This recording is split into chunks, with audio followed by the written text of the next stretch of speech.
The afternoon sun filtered through the dusty windows of Martinez Auto Repair, casting long golden shadows across the concrete floor.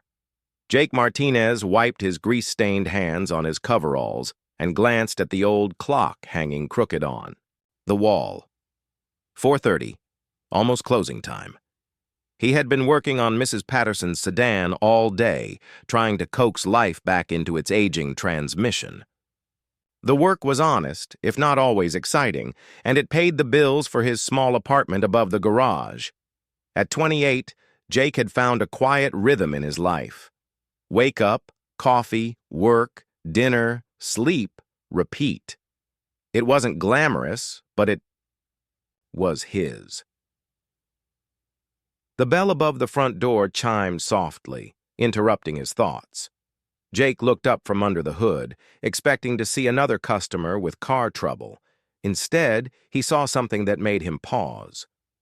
A little girl stood in the doorway, no more than 8 years old, with wispy blonde hair that seemed to catch the afternoon light. She wore a pale pink dress that looked too big for her small frame, and her skin had an almost translucent quality that made Jake's chest tighten with concern. "Hello?" she said softly, her voice barely carrying across the garage.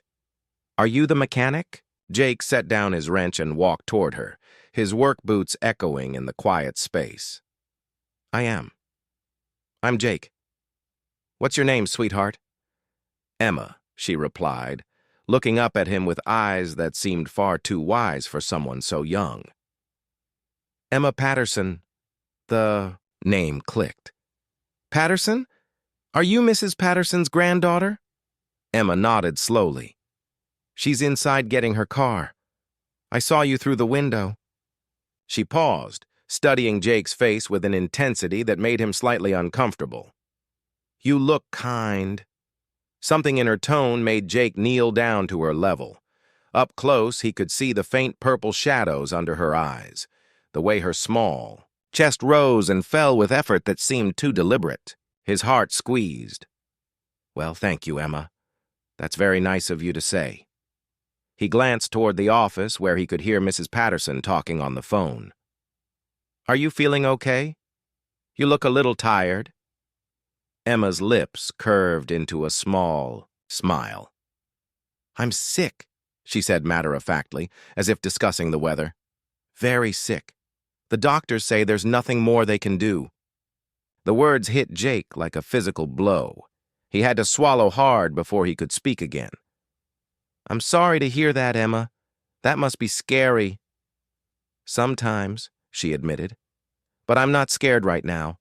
I have something important to do." She looked around the garage, her gaze settling on the narrow staircase that led to Jake's apartment. The stairs were steep and old, worn smooth by years of use. "Do those stairs go to your home?" she asked. "They do. It's not much, just a small apartment, but it's comfortable." Emma was quiet for a long moment, her small hands clasped in front of her. When she looked back at Jake, there was something different in her expression, a mix of determination and vulnerability that made his heart ache. "Jake," she said carefully, "if you carry me up those stairs, I'll tell you a secret. A very important secret." The request caught him off guard. He glanced toward the office again, then back at Emma. "Does your grandmother know you're here? I don't want her to worry." "She's busy with paperwork. It'll just take a few minutes." Emma took a small step closer. "Please? It's really important, and I don't think I can make it up those stairs by myself." There was something in her voice, a quiet urgency, that made Jake's decision for him. He looked at this fragile little girl, so thin and pale, asking for such a simple thing, and he couldn't find it in himself to say no.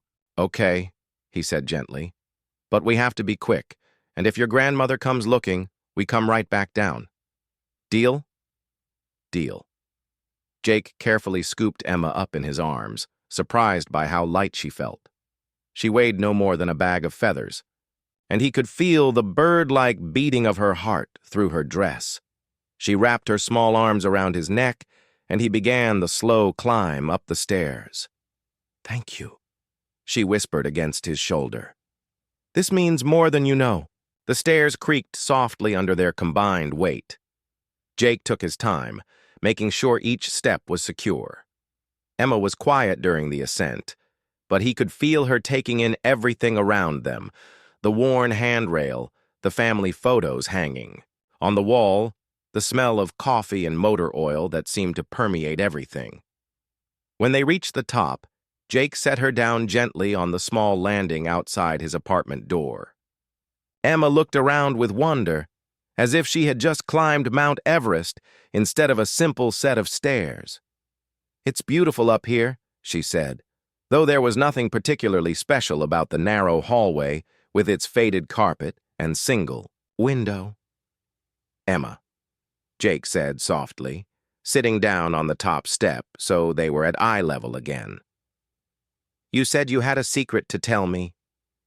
She nodded solemnly and sat down beside him, her legs barely reaching the edge of the step. For a moment, she just looked out the small window at the street below, watching cars pass by in the late afternoon light. "My secret," she began, her voice even quieter than before, "is that I've been watching you." Jake frowned slightly. "Watching me?" "Every time Grandma brings her car here, I sit in the waiting room and I watch you work." Emma turned to face him, her pale blue eyes serious. "You're always so careful with everything, so gentle. Even when Mr. Johnson yells about his bill, you stay calm and kind." Jake felt heat rise in his cheeks. "Emma, Let me finish," she said with a maturity that seemed impossible for someone her age. "I've been sick for 2 years. Hospitals, doctors, treatments that make me feel worse than the sickness itself. And in all that time, I've seen a lot of adults. Some are kind, but they're kind because it's their job. Some are sad, but they're sad for themselves, not for me." She paused, picking at a loose thread on her dress. "But you're different. You're kind because that's who you are. And I wanted to tell you something before." She trailed off, but Jake understood. "What did you want to tell me?" he asked gently. Emma reached into the pocket of her dress and pulled out a small, folded piece of paper. Her hands shook slightly as she unfolded it, revealing a child's drawing in colored pencil. It showed a man in coveralls working on a car, with a little girl watching from a window. Above the scene, she had written in careful block letters, "My hero." "I drew this for you," she said, "because even though you don't know me very well, you make me feel safe and brave, and that's a very special gift." Jake's throat tightened as he looked at the drawing. He could see himself in the careful details: his dark hair, his work clothes, even the small scar on his left hand from a wrench that had slipped years ago. "Emma, this is—" He had to stop and clear his throat.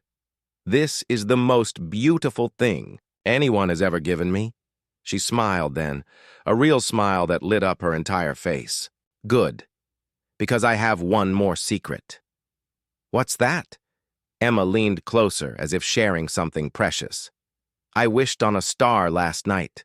I wished that someone kind would remember me after I'm gone, someone who would know that I was here and that I mattered." The words broke something inside Jake's chest. He felt tears prick at his eyes, but he didn't look away from her earnest face. "And when I saw you today," she continued, "I knew my wish was going to come true, because you have a kind heart, Jake Martinez. And I know you'll remember me." Jake couldn't speak for a moment. When he finally found his voice, it was rough with emotion. "Emma, I promise you, I will never forget you. Not ever." She nodded, satisfied. That's all I needed to hear.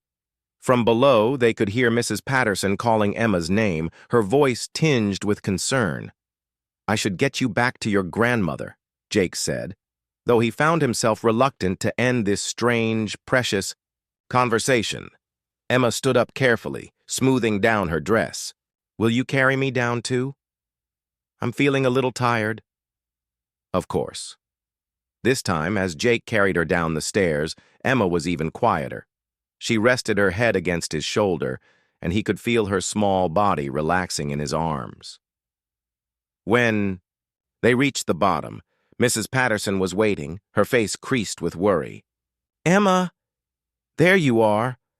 I was so worried when I couldn't find you. I'm sorry, Grandma. I was just talking to Jake about his work. Mrs. Patterson looked between them, and Jake saw understanding dawn in her eyes. She knew, he realized.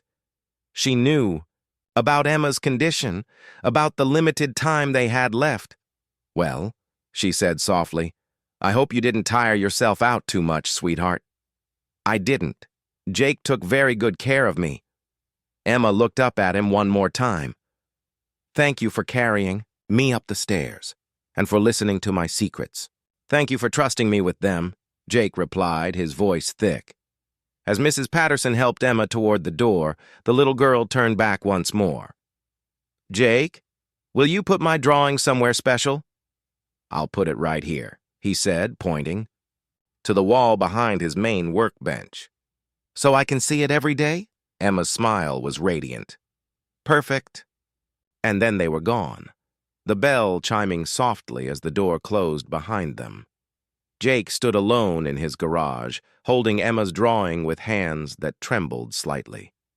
He walked to his workbench and carefully taped the picture to the wall, right where he had promised. The crayon drawing looked small against the tool-covered pegboard, but somehow it transformed the entire space. 3 weeks later, Jake received a call from Mrs. Patterson. Emma had passed away peacefully in her sleep. She said, surrounded by family who loved her. The funeral would be small, just close family and friends, she asked.